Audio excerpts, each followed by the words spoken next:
After last weekend's thrilling victory over Chelsea, the mood at Carrington was buzzing, but focused as Manchester United prepared for their clash against Brentford. The session opened with light warm-ups and stretching, laughter mixing with determination as the squad shook off any fatigue from the previous match. The tempo quickly increased.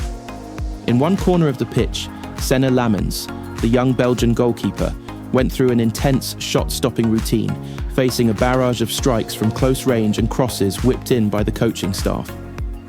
Lammens' reflexes drew applause from teammates, showing the confidence he's growing into after stepping up in Onana's absence. Nearby, Matheus Cunha looked sharp in finishing drills. His movements were quick, darting between cones before slotting home low, powerful shots past Lammens. His return from injury has added a spark to United's front line, and his pressing in small-sided games reflected that hunger. Mason Mount was in command during midfield drills, orchestrating passing patterns alongside Bruno Fernandes and Kobbie Mainoo. The trio worked on quick one-touch sequences to break defensive lines, a tactic clearly aimed at unlocking Brentford's compact shape. Amorim's voice rang across the training ground, demanding high intensity in pressing drills and sharp transitions. Defenders were drilled repeatedly on aerial duels and second ball recoveries, a nod to Brentford's strength from set pieces. Meanwhile, attacking players rehearsed quick counters, sprinting from their own half to finish moves within seconds. The session wrapped with set-piece practice on both ends of the pitch. Fernandes delivered corners and free kicks, while Maguire, De Ligt and Cunha worked on timing their runs into the box. There was a clear sense of unity, the players encouraging each other, feeding off the energy of last weekend's win, but knowing that Brentford would demand the same focus and fight. Meanwhile, in other news, big transfer news today as Ruben Amorim sets his sights on a January move for a Puskas Award nominee. That's right, United could be bringing in Inter Milan star Federico Di Marco, and Amorim absolutely loves him. Before we dive into the full story, smash that subscribe button and join the United Vision family for daily Reds content. Manchester United eyeing January move for Puskas Award nominee. Amorim loves him. Manchester United are now lining up a move for a former Puskas Award nominee, with Ruben Amorim personally keen on the deal. Amorim lining up targets for the January transfer window. The 2-1 victory over Chelsea at the weekend will certainly have bought Amorim some time, but the Man United boss has stressed the importance of carrying the momentum into the next game against Sunderland on Saturday. Should United pick up victories against the Black Cats and Brentford in the following game, their Premier League standing will start to look a lot healthier. But after a slow start to the campaign, the manager has already started to identify potential January targets. After missing out on a central midfielder in the summer, it would make sense to look to improve in the engine room in the upcoming window, and the Red Devils are on red alert over a potential move for Atletico Madrid's Conor Gallagher. Not only that, but Man United are also looking to bolster their defensive options, according to a report from Il Napolista, which states they are now lining up a January move for Federico Di Marco, with Amorim personally very interested in a deal. The United boss has placed Di Marco high on his list of winter targets, given that the left-back would be an ideal fit in his system, while he also really likes the defender for his technical and shooting qualities. The Italian's shooting ability was perhaps best displayed in Inter Milan's clash with Frosinone, during which he scored a remarkable goal from distance, earning a nomination for the 2024 Puskas Award in the process. Revelation. Di Marco could be ideal for Amorim, given that the Inter Milan defender has regularly played at both left-back and left midfield throughout his career to date. He could be an ideal fit in Amorim's system, which, of course, utilises wing-backs. The 27-year-old was also lauded by Paolo Cando, courtesy of his impressive performances in the 2022-23 season, with the Italian journalist saying, "Federico Di Marco has been the revelation of the season. He started at Inter as a backup and quickly became one of the ironclad starting 11 players." Having averaged a 7.38 SofaScore rating so far this season, the Italy international is ranked as the third best performing player in the Inter squad, and at 27 years old, he could now be entering his prime. Consequently, Di Marco could be exactly the type of signing needed to take Man United to the next level, and they should undoubtedly pursue a January move. So there you have it. Federico Di Marco could be on his way to Old Trafford, with Amorim personally pushing for the move. But what do you think, Reds? Is DiMarco the perfect fit for Amorim's system, or should United prioritise other positions in January? Let me know in the comments below, and don't forget to subscribe to United Vision for all the latest Manchester United transfer updates. Glory, glory, Man United. Meanwhile, in other news, today we're talking about a massive tactical shake-up that could save Ruben Amorim's job. And yes, it includes Kobbie Mainoo back in the starting 11. Before we break it all down, make sure you smash that subscribe button and join the United Vision family for daily Old Trafford updates. Kobbie Mainoo starts. Ruben Amorim would save Man United job with simple formation change. Manchester United are going through another tricky period in the Premier League after a disappointing 2024/2025 campaign. Ruben Amorim's side spent plenty of money in the summer transfer window to help the Portuguese manager take them back in the right direction. But the 2025/2026 season hasn't started how they may have hoped. The pressure is on Amorim to turn things around, and so far in his United tenure, he's refused to change his formation and has stuck with underperforming players. A change of system might be the only way Amorim can get out of this situation, so GiveMeSport have taken a look at an alternative way United can line up. Take your pick between the sticks. Altay Bayindir and Senne Lammens are now competing for the #1 spot after Andre Onana left the club.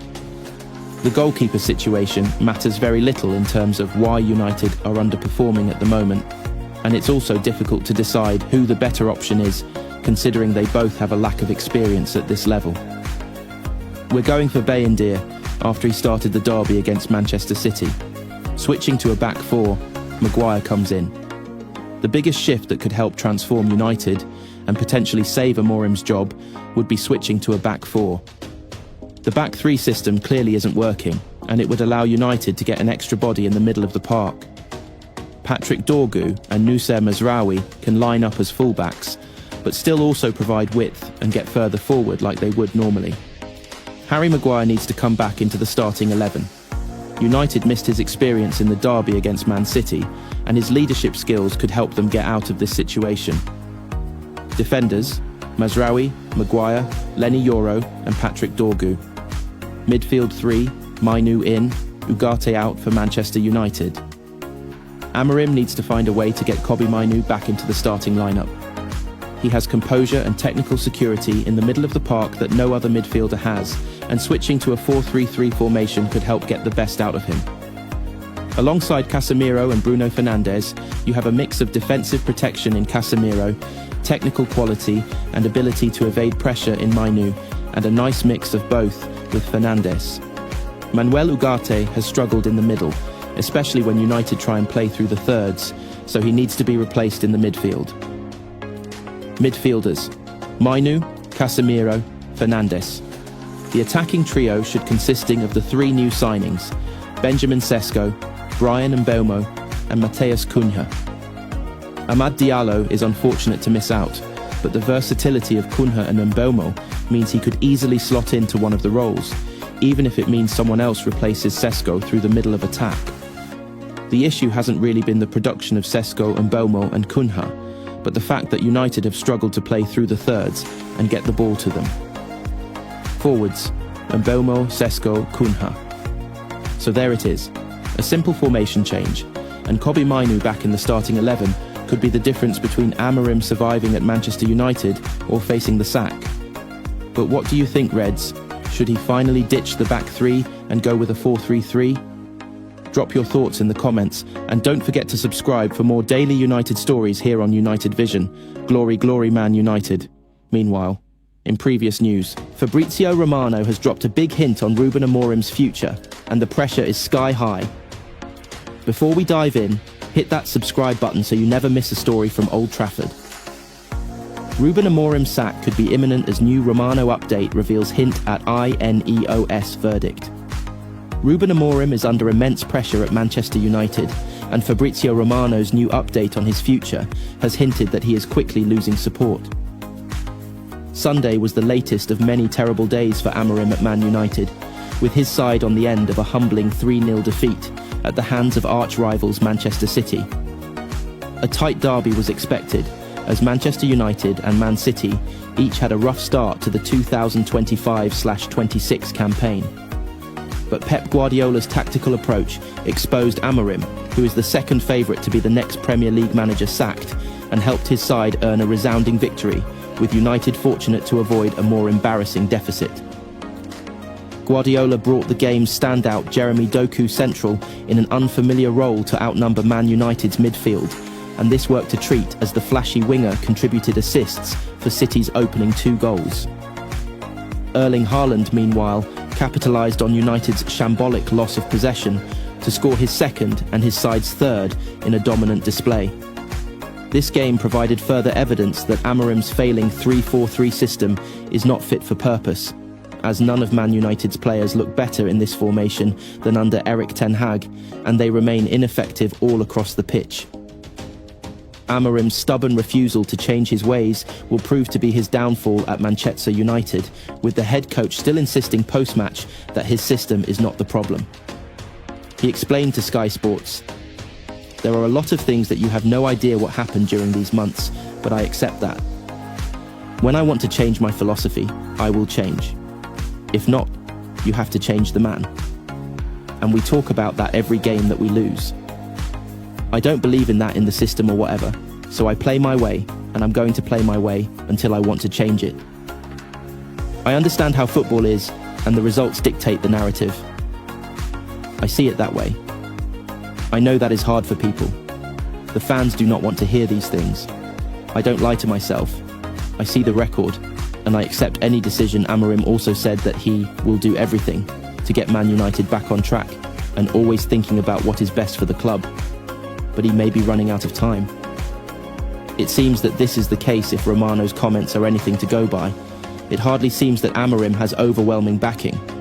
Romano avoided giving a clear answer when asked by Give Me Sport whether Man United still have 100% belief. He responded, "It's a difficult moment, of course, but Amorim wants to give his best for Man United. He's convinced that with time, he will sort things."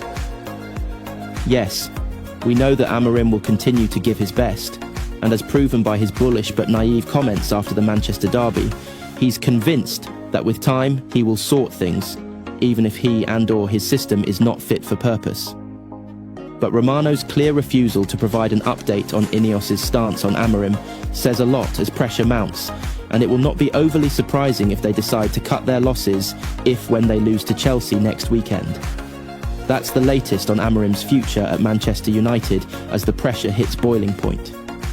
But what do you think, Reds? Should Ineos stick with him, or is it already time to move on? Drop your thoughts in the comments, and don't forget to subscribe to United Vision for daily United updates. Glory, glory Man United. Meanwhile, in previous news, the buzz at Carrington is electric, with key players returning, Amorim's drills ramping up, and even a surprise boost on Matheus Cunha's recovery.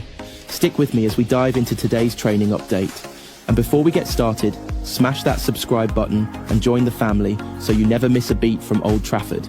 The buzz at Carrington crackled with readiness and quiet urgency. Despite several first-team stars being away on international duty, a core of returning players assembled in a compact, focused atmosphere.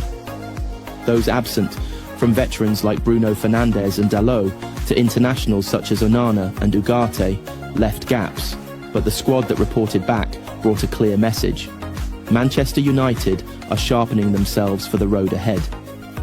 Leading the way were Harry Maguire, Luke Shaw and Lenny Yoro, defensive pillars whose return brings composure to the backline. Their presence was a palpable relief. Every measured touch from Maguire, every overlapping run from Shaw, and Yoro's youthful positional awareness reinforced that foundation. The goalkeeping unit looked stronger too. Altay Bayindir and Senne Lammens both recovered, rejoined the drills, adding confidence between the sticks. In midfield, Mason Mount and Kobbie Mainoo joined in early exercises, though both remain edged by their recent fitness concerns. Amorim led pressing drills, demanding bite from the returning core, even as others stood in for the missing internationals. The group's intensity was a statement. This training pitch may be lighter in numbers, but not in purpose. Of course, the headline was Matheus Cunha. Withdrawn from squad due to a hamstring scare, he isn't at full tilt. But today, he pushed onto the field, beginning with light shuttle runs, loose touches, and progressive finishing work with a touch of sharpness surprising given the concern. His steady adjustments signal hope that his return isn't just weeks away. It could be right in time for the high-stakes run. As drills turned into a small-sided game, the energy shifted. Despite missing several internationals, the returning players combined with academy prospects to fill lines. Passes were crisp, movement synced, and creative patterns surfaced, Rashford and Garnacho darting into channels while the midfield box-to-box engine whirred with renewed vigour. By the final whistle, there was a marked change in the room. This wasn't just recovery, it was resurgence. Even as some players remain absent with their countries, the return of core defenders, goalkeepers, and Cunha's cautious re-entry have left Carrington feeling rearmed. United are far from full strength, but they're forging forward, refocused and ready. So United fans, how excited are you about these returns at Carrington? Maguire, Shaw, Euro, Lammens, Bayindir, and especially Cunha, edging closer to full fitness.